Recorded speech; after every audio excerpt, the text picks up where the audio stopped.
अरे पढ़ाई कर लो थोड़ा। धीरेन्द्र शास्त्री फिर से चर्चा में हैं। खैर अब तो हमें आश्चर्य भी नहीं होना चाहिए, इस देश में बाबा लोग चर्चा में नहीं होंगे तो क्या टीचर्स और साइंटिस्ट चर्चा में होंगे। एनीवे, एकता कपूर जिन्होंने अपने टीवी सीरियल से महिला सशक्तिकरण और अपने वेब सीरीज से पुरुष उत्थान में बहुत जबरदस्त भूमिका निभाई है, वो बागेश्वर बाबा के मंच से कुछ अलग ही रंग में नजर आई। जय सिया राम।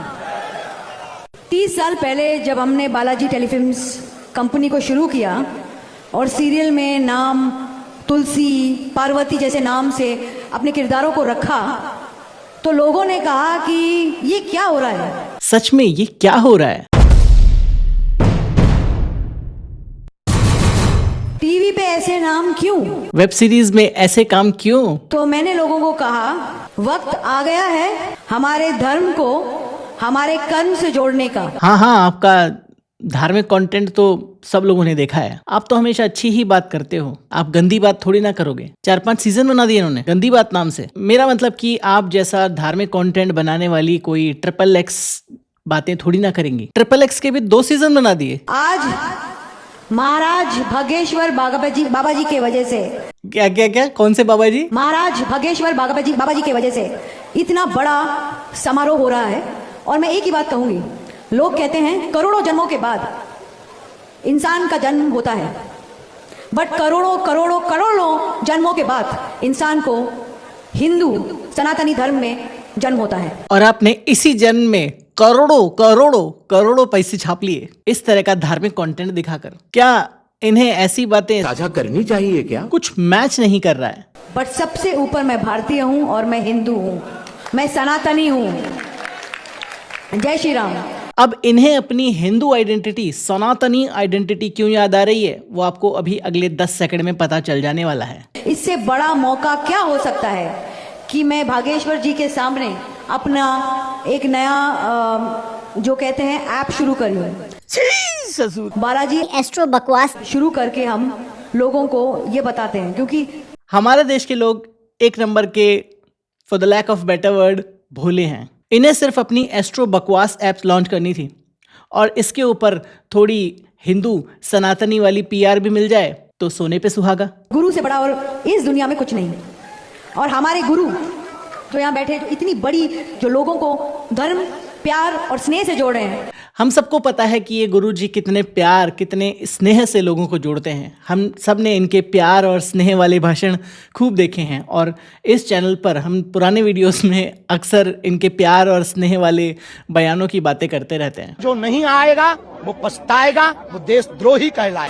छटरी के बरी पहली गाली, नकटा, दूसरी गाली, मूसल चंद, तीसरी गाली, 10 रुपया का आदमी नाचने वाला, चौथी गाली, गंदे चरित्र का आदमी 2 लाख की जैकेट पहन सकता पांचवी गाली। महात्मा अगर 60,000 की पहन ले तो तेरे पेट में दर्द हो। परो पाँव मूड धर के परो, माइंड मूड धर के, हाँ पर अरे हाँ पर ले, फिर से पर, ये तो आवा है सारे।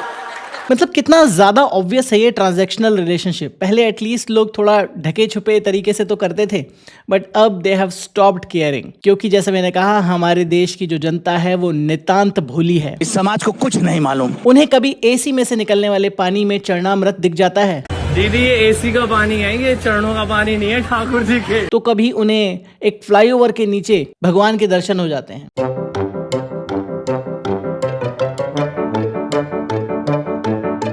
या फिर कभी कभी उन्हें मेटल डिटेक्टर, उसमें भी डिवाइन पावर के दर्शन हो जाते हैं। इतनी भोली जनता को लुभाने के लिए, बरगलाने के लिए कोई साइकोलॉजिकल टैक्टिक्स की जरूरत नहीं है, सिर्फ बगुला भगत बनने की जरूरत है। और ये सिर्फ अकेली बगुला भगत नहीं है, एक और है सेम मंच से। राधे राधे।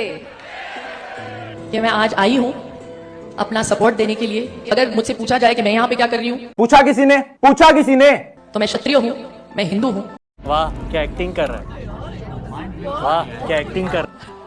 और सनातन मेरा धर्म है और मैं इसे आगे बढ़ाऊंगी। और ये बात मैं बहुत गर्व से बोलती हूँ। इन सबको क्या एक ही तरह की स्क्रिप्ट दी जाती है क्या? मैं हिंदू हूँ, मैं सनातनी हूँ, मैं दिस एंड दैट, मैं इसको आगे बढ़ाऊंगी। कुछ तो खुद के मन से बोल लो 4 लाइनें। पूरी जिंदगी मूवीज में एक्टिंग करी है आपने, एटलीस्ट इतनी एक्टिंग तो आपको आनी चाहिए कि 4 लाइनें अपने मन से बनाकर बोल सको। जब भी कोई प्रॉब्लम आती है, सबसे पहले लोग सनातनी चोला, भगवा वस्त्र धारण कर लेते हैं सबसे पहले, क्योंकि उनको पता है कि इसमें एक बार आ गए, इस चोले में एक बार घुस गए तो फिर आपको डिवाइन प्रोटेक्शन मिल जाता है। फिर उसके बाद अगर आप पर कोई भी प्रॉब्लम होती है तो वो सारी प्रॉब्लम्स का हल आराम से निकल जाता है। इनकी और इनके हस्बैंड के ऊपर फिलहाल जो 60 करोड़ रुपए के फ्रॉड का केस चल रहा है, जिससे इनका जो पीआर है थोड़ा बहुत डगमगा रहा है, जो हमेशा से ऊपर नीचे ही रहता है।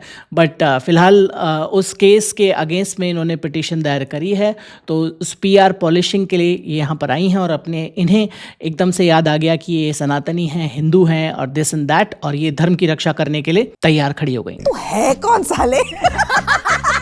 मुझे ऐसे लगता है कि हमारे एकता के राह पे बस एक ही बाधा है, और ये बाधा है ऊंच नीच का जो भाव है। और बागेश्वर बाबा जो है इस भाव को पूरी तरह से निकालना चाहते हैं। इसमें हमें इनका साथ देना चाहिए। सही बात है, ये बाबा जी तो कब ऊंच नीच करते हैं? ये तो बिल्कुल ऊंच नीच नहीं करते। ये तो हमेशा सभी लोगों को संभाव से, प्यार से, सम्मान के साथ ट्रीट करते हैं। आइए, आप हैं जीवन। हाँ, आइए आइए, बस बस बस, छूना नहीं है, मैं अछूत आदमी है, ना छू। ये सेलिब्रिटीज और सेल्फ स्टाइल्ड गॉडमैन यानी बाबाओं का जो कनेक्शन है वो बहुत पुराना है। इसको आप 4 स्टेप्स में समझ सकते हैं। सबसे पहले आपको दिखेगी सेलिब्रिटी की दुख भरी कहानी कि या तो पिक्चर फ्लॉप हो गई, करियर नहीं चल रहा, या कुछ स्कैंडल्स हो गए, कुछ फ्रॉड के केसेस हो गए, या बस इररिलेवेंट हो गए, जो सबसे बड़ा कर्स है। Step 2, entry of a all purpose बाबा।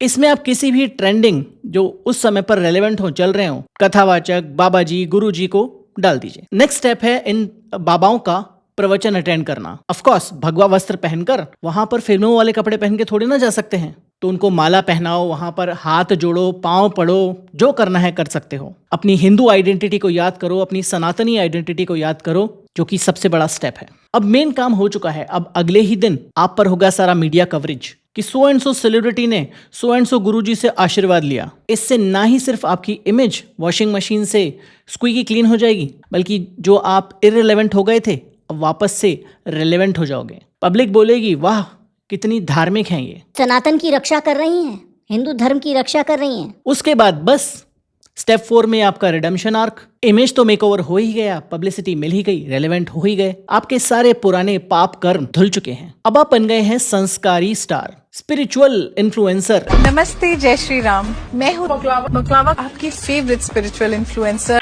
पर हाँ, इससे पहले कि हम भूल जाएं, हम इन बाबा जी की बात भी कर लेते हैं। जैसा हमने कहा, बाबा जी बड़े ही भोले और बड़े ही सरल स्वभाव के हैं। दूसरों को तो चमत्कारी उपाय दे देते हैं कि शुद्ध देसी गाय के गौमूत्र में खड़ी हल्दी की गांठ डालकर पीस कर पी लोगे तो आपका कैंसर तक ठीक हो जाएगा। 50 ग्राम देसी गाय के गौमूत्र में 2 खड़ी हल्दी की गांठ पीस करके मिला करके रोगी को पिलाएं, लाभ 100% होगा आशु। और खुद को जैसे ही बुखार आया, ये चमत्कारी दवाई उन्होंने खुद नहीं ली, मुंह में थर्मामीटर डालकर डॉक्टर चिल्लाने लगे। दूसरों की पर्चियां निकालकर इलाज करते करते खुद की पर्ची निकालना ही भूल गए। उस समय पर डॉक्टर ही याद आए, जैसा बाकी के बाबाओं को आते हैं। जैसे ही कुछ प्रॉब्लम आए, सारा गौमूत्र, सारी हल्दी, सारा गोबर सब भूल जाते हैं और सीधे मॉडर्न मेडिसिन की शरण में। ये अजीब दोगलापन है, या हम कहें कि बाबा जी तो बहुत ही सरल स्वभाव के व्यक्ति हैं। खुद पर वो चमत्कार नहीं आजमाते, वो चमत्कार तो सिर्फ उनके भोले भक्तों के लिए है। हम गुरु हैं, कच्ची गोली नहीं खेलते हैं।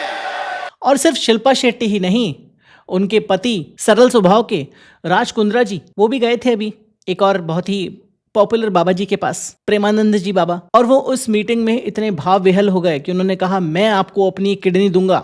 मैं आज कहना चाहता हूँ कि कभी मैं आपके काम आ सकता हूँ तो आज एक किडनी मेरी आपके नाम। कुछ लोगों को भले ही ये नाटक लगा हो, ड्रामेटिक लगा हो, एक पीआर स्टंट लगा हो, बट मुझे लगता है कि सच में इनका हृदय परिवर्तन हो गया है। भले ही इन्होंने सॉफ्ट पॉर्न बनाए हो पहले, पर अब ये सच्चाई की राह पर निकल पड़े हैं। भले ही इन पर और इनकी पत्नी पर 60 करोड़ रुपए के गबन का केस हो, पर ये सब तो झूठी अफवाहें हैं। इनको बदनाम करने की साजिश, ये तो संत आदमी है। अच्छा बात नहीं है। ये सारे एग्जाम्पल इशारा करते हैं कि हमारे सेलिब्रिटी कितने पढ़े लिखे हैं। कुछ और पढ़े ना पढ़े, हमारे पंचतंत्र की कहानियां जरूर पढ़ते हैं, जिसमें एक कहानी है बगुला भगत की। आपको नहीं पता? चलिए 2 मिनट में बताता हूँ। बहुत पुराने समय की बात है कि एक तालाब के पास एक बूढ़ा बगुला रहता था। अब समय के साथ वो चूंकि बूढ़ा हो चुका था, शिकार नहीं कर पा रहा था, तो उसके दिमाग में एक मास्टर प्लान आया। उसने अचानक एक दिन रोना शुरू कर दिया। बगुले को ऐसा रोते देखकर तालाब के सारे जीव आए और बोले कि भाई रो क्यों रहे हो, क्या हो गया? तो बगुला बोला कि बेटा मैंने इस तरह के पाप कर करके, शिकार कर करके खूब दिन अपना पेट भर लिया। अब मैं प्रायश्चित करना चाहता हूँ। मेरी अंतरात्मा जाग चुकी है, मैं किसी भी जीव का शिकार नहीं करूंगा। सब जानवरों ने बोला कि अरे शिकार नहीं करोगे तो मर जाओगे। तो बगुला बोला कि ऐसे पाप भरे जीवन का नष्ट हो जाना ही अच्छा है। वैसे भी ये शरीर नश्वर है और हम सबको मरना ही है, तो इस तरह के पाप कर्म करके नरकवासी बनने की जगह मैं मर ही जाऊं तो अच्छा है।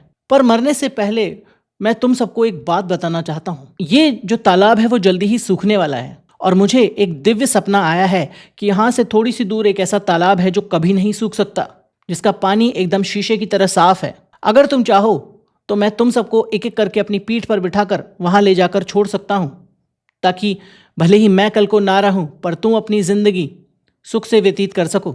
बगुले ने साथ ही कहा कि ये जो दिव्य सपना आया है, उस सपने में एक त्रिकालदर्शी महात्मा ने ये बात कही है और उनकी भविष्यवाणी कभी गलत साबित नहीं होती। ये बात सुनते ही सारे जो जीव थे वो दौड़े दौड़े बगुले के पास आए। भगत जी, आप ही हमारा जीवन तार सकते हैं, हमें आप ही रास्ता दिखाइए और उस तालाब तक ले चलिए। बगुले ने बोला कि हाँ, मैं तुम सबके लिए करने को तैयार हूँ। बगुला भगत की जय। सब लोग ये नारे लगाने लगे। तो अब बगुला भगत जी का मास्टर प्लान काम कर रहा था।